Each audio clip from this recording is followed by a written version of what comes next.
the arginine plus because it's plated on the um, uh, medium with arginine. If I'm plating a medium with arginine, this crossover can be between arginine. I'm selecting Met plus. If I'm selecting Met plus, the crossover to the left of Met can be here or can be here. You are not selecting Arch Met. You are selecting Met only. I see, just the Met. Okay. That's right. That's where you have to pay extreme attention to that. Okay, so if I'm selecting for Met plus only, the crossover can be here or can be here. So in that case, you will have to supplement the medium with arginine because you don't know if the crossover is going to be here or there. So if this was a question, you would mention like it's plated on arginine, right? No, you will have to tell me what medium you will use. I say, if you select for Med Plus, what medium will you use to select Med Pluses? Okay, so supplement it with arginine. Arginine and threonine, because threonine is part of the equation here. Got it. If you didn't ask for threonine, then you obligatorily will have to have this crossover to the right of threonine. Okay, so you will be eliminating other possibilities. So, okay. Okay, are there any other questions about this? I know it's you have to go back and forth. You know, I'm going to post some problems. It's going to be sometime in the weekend because I have to think of the problems and what you have to do. Somebody had a question? Yes, it's Sila. I just wanted to double check. Are the crossovers? Is there like a way that you specifically choose where they're going to cross over, or is it a little bit of chance? You don't choose it.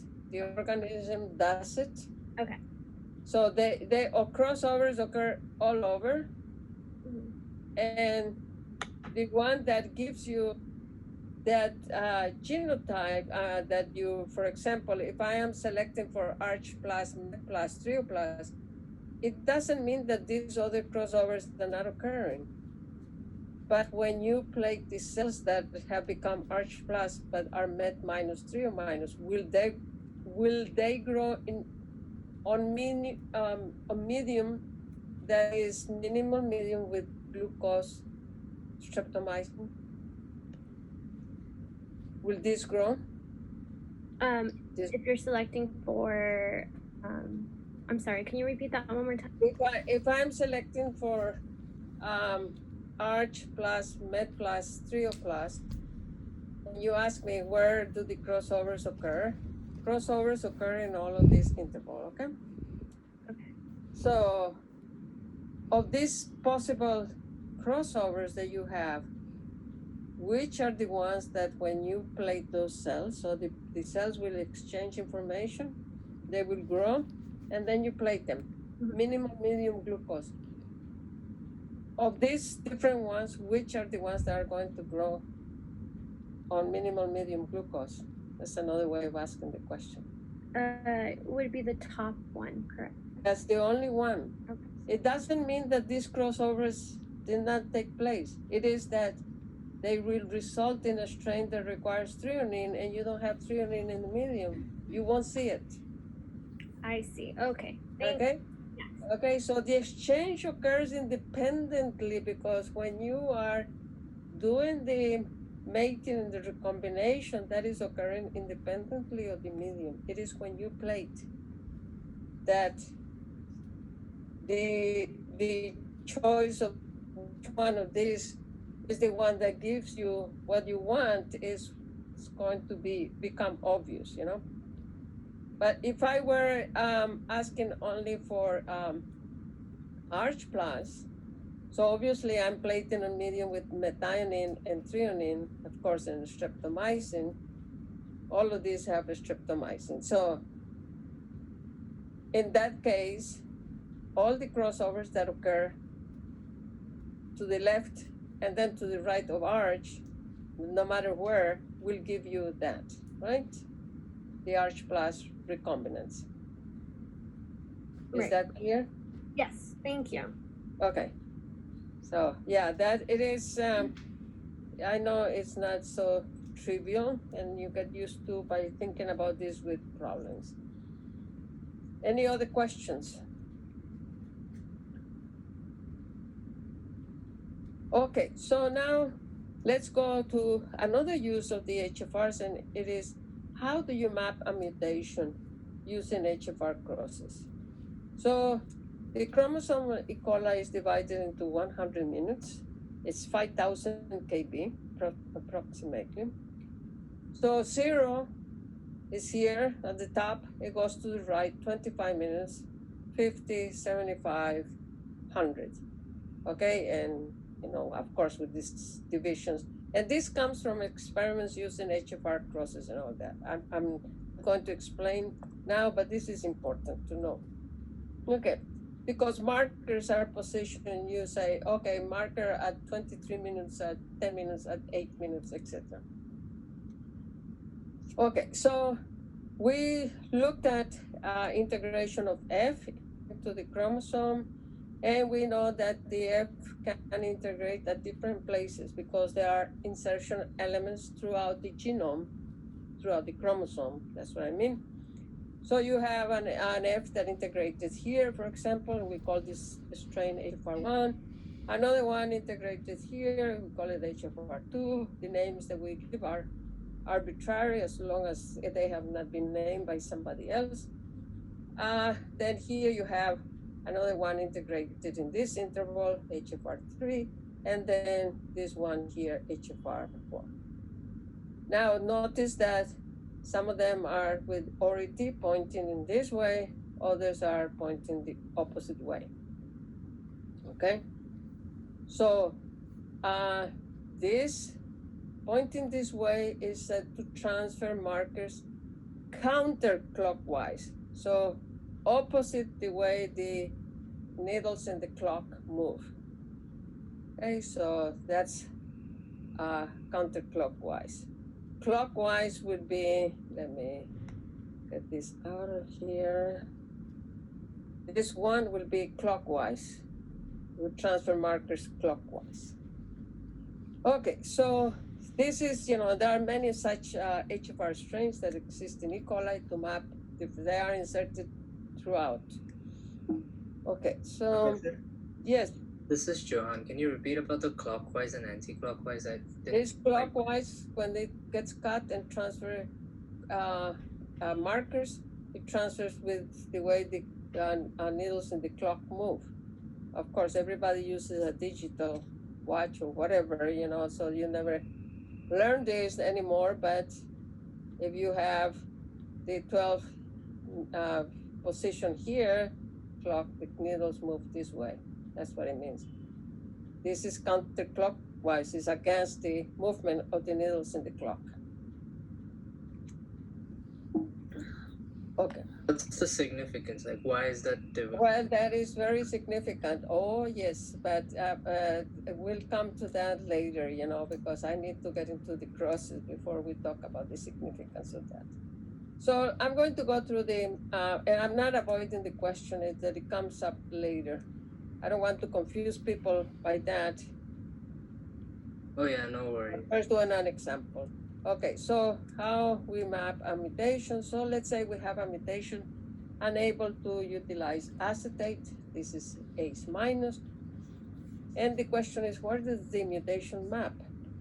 And so to determine this, we're going to make it simple, and we are going to cross the mutant, the strain that contains the mutation, with 4 different HFR ACE plus strains. So you select for ACE plus transconjugates. And there are going to be other selectable markers that I'm not bringing into the picture. I'm just going to make it simple. So here's your recipient.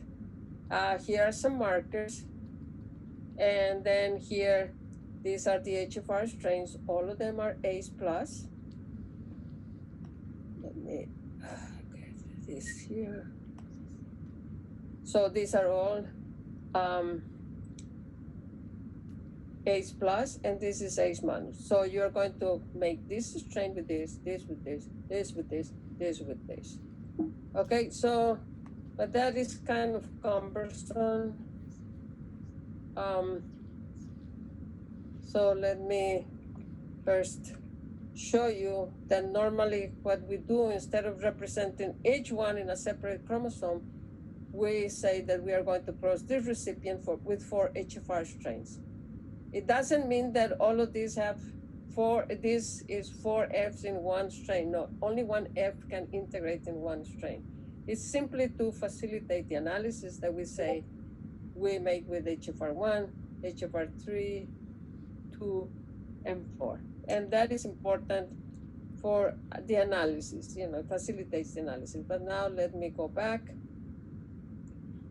So the question is, when you do these matings,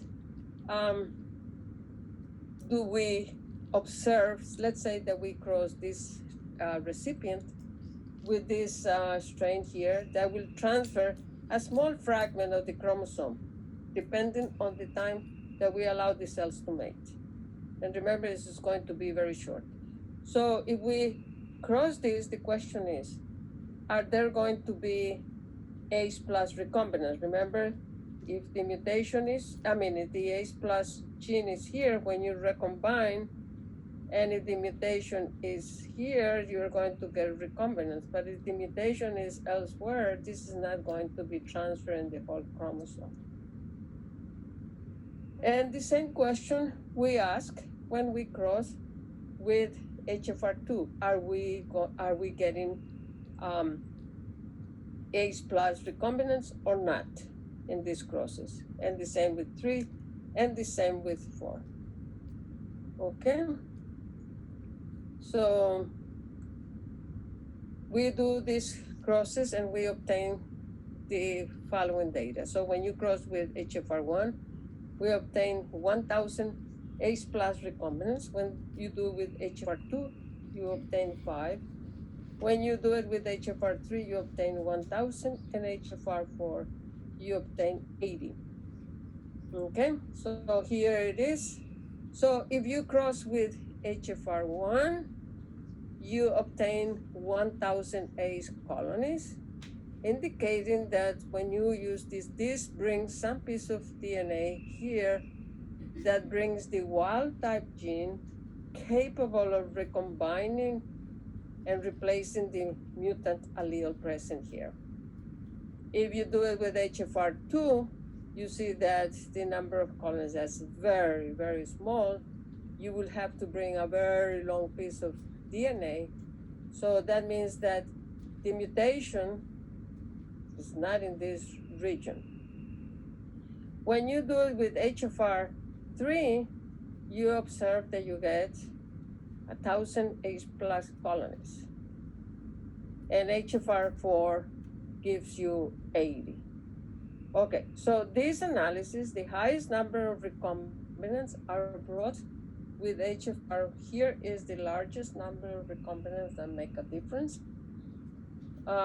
So you have HFR1 and HFR3 bring 1,000. So that places the mutation somewhere in this interval.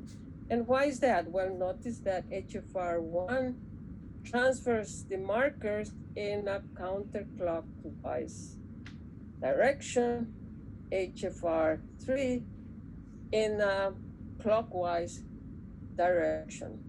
Okay? And if the mutation is here, when you transfer this in this direction, you have A's plus, so the mutation, let's say, is here. So you will have, you're transferring, I have other diagrams to explain this in more detail. So you're transferring this region that is able to recombine. If you are using HFR3, you're transferring the same piece, but in a different, in opposite directions. You transfer in one case, you transfer this, but you're transferring the same region. Therefore, you expect to get similar number of A's plus recombinants. So the mutation then maps, or the highest number of recombinants, as I say, is between or given by crosses with HFR1 and HFR3. And the mutation is said to map in the interval between the insertion points of these two Fs. So the insertion point that gives rise to HFR1 and HFR3. You don't know exactly what it is. You don't know exactly, but it is in this interval. HFR crosses allow you to map only to intervals unless you had other HFRs, that were closer together. But to refine this mapping, one uses other types of analysis. So here, just to show you in a diagram, here is the HFR strain, here is the recipient. So when you use this HFR strain, you cut, remember you cut at ORT, and you transfer some of this information. And let's say the ACE plus gene is here, and now this is going to be introduced into the recipient. You have this piece of DNA, you have recombination, so the mutation, here's the wild type allele, you recombine, and you get ACE plus transconjugates. And then you get a fragment that contains the mutation. This fragment is degraded, Okay, and so I'll get done in a moment. So when you transfer with, or when you use another one, for example, HFR2, here you cut here, If the ACE mutation is here, you see that this piece does not have the ACE wild type allele. You have recombination for other markers, but we are not looking for recombination of other markers, and the strain remains ACE minus. Yes, there are a couple of these that are going to bring a long piece. That always happens, and that's why you get, a few. In this case, we got few recombinants, like 5. Now, if we do with HFR3, remember this is the one that transfers now in a clockwise manner. So here is the recipient. If you have the mutation here, it's transferring, this piece of DNA is transferring the ACE plus allele into the recipient. You have recombination that allows the exchange of these markers, and you end up with ACE plus transconjugates. Okay? Basically, HFR3 and HFR1 are bringing the same piece of DNA, but in opposite directions. Okay, and to complete the analysis, HFR4 is here. So HFR4 brings a piece of DNA that contains towards the end, but not all, because this is not like all the pieces that are transferred contain the same length of DNA. It varies. Okay, so this ACE plus is going to be to the very end of this fragment in some cases, and in others it won't be. But if it is present, you will allow recombination here with the ACE minus mutation, resulting in some ACE plus transconjugate. So that's where the 80 come from, depending how close this HFR is to the ACE plus allele. Professor? Yes. For this one particularly, the two similar elements will be CYSG plus and threonine, right? Where the we are looking only, we are only examining ACE plus recombinants. We are not looking at recombinants for anything else. Yes, but to integrate it into the plasma, the genome, you need two similar elements, right? When this integrates the HFR, I mean the F factor always, IS elements, transposable elements are present throughout the genome of bacteria. It's characteristic of them. Okay, so that's it for today because I'm over, a couple of minutes over my time. Sorry about all the problems, that's of the internet, but that's not what the administrators understand. They have no clue because they don't teach. Okay, so are there any other questions?